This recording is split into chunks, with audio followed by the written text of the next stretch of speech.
श्री गणेशाय नमः। श्रीमन्नारायण चरणौ शरणं प्रपद्ये। श्रीमते नारायणाय नमः। किसने और क्यों श्री कृष्ण को दिया था सुदर्शन चक्र? जानिए रहस्य।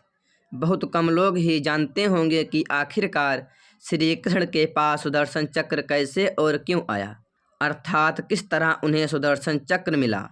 इस संबंध में हम आपके लिए वी सावंत जी की किताब युगंधार से कुछ अंश निकाल कर लाए हैं।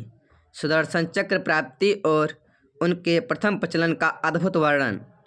कंसवध के बाद श्री कृष्ण को मथुरा छोड़कर जाना पड़ा था। कंसवध के बाद मथुरा पर शक्तिशाली मगध के राजा जरासंध के आक्रमण बढ़ गए थे। मथुरा पर उस वक्त यादव राजा उग्रसेन का आधिपत्य था। श्री कृष्ण ने सोचा, मेरे अकेले के कारण यादवों पर चारों ओर से घोर संकट पैदा हो गया है। मेरे कारण यादवों पर किसी प्रकार का संकट ना हो, यह सोचकर भगवान कृष्ण ने बहुत कम उम्र में ही मथुरा को छोड़कर कहीं अन्य जगह सुरक्षित शरण लेने की सोची। दक्षिण में यादवों के 4 राज्य थे। पहला राज्य आदिपुरुष महाराज यदु की 4 कन्याओं से प्राप्त 4 पुत्रों के स्थापित किया था। यह राज मुचकुंद के दक्षिण पर्वत के समीप बसाया था। दूसरा राज्य पद्मावत महाबलीश्वरम के पास था। यदुपुत्र पद्मवर्म ने उसे समुद्र के पठार पर वन्या नामक नदी के तट पर बसाया था। पंचगंगा नदी के तट पर बसी करवीर नामक वेदकालीन विख्यात नगरी थी, इसी राज्य के अंतर्गत आती थी। उस पर श्रृंगाल नामक नागवंशी मांडलिक राजा का आधिपत्य था। करवीर नगरी को दक्षिण काशी कहा जाता था। उसके दक्षिण में यदुपुत्र सारस का स्थापित किया हुआ तीसरा राज्य क्रोचपुर था। यहाँ क्रोच नामक पक्षियों की अधिकता थी, इसलिए इसे क्रोचपुर कहा जाता था।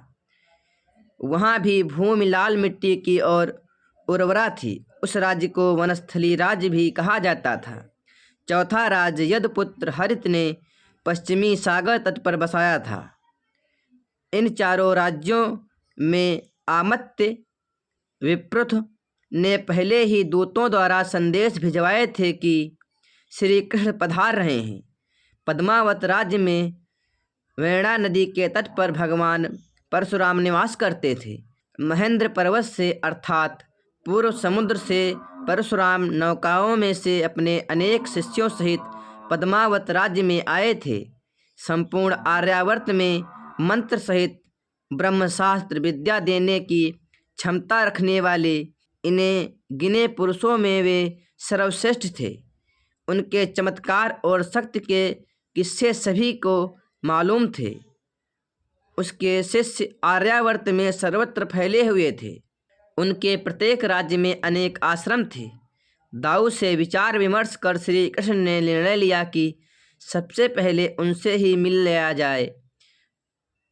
उनसे मिलने के लिए कई नदियों और अरण्यों को लांघते हुए समीपवर्ती विदर्भ राज्य की सीमा पर गोदावरी नदी पार करते हुए वे सभी अस्मक राज्य में आ गए। श्री राम ने जहाँ निवास किया था उस कुंतल राज्य के जनस्थान पर्वत नासिक परिषद के बाईं ओर से भीमा नदी को पार करते हुए वे सभी पद्मावत राज्य की सीमा में दाखिल हो गए।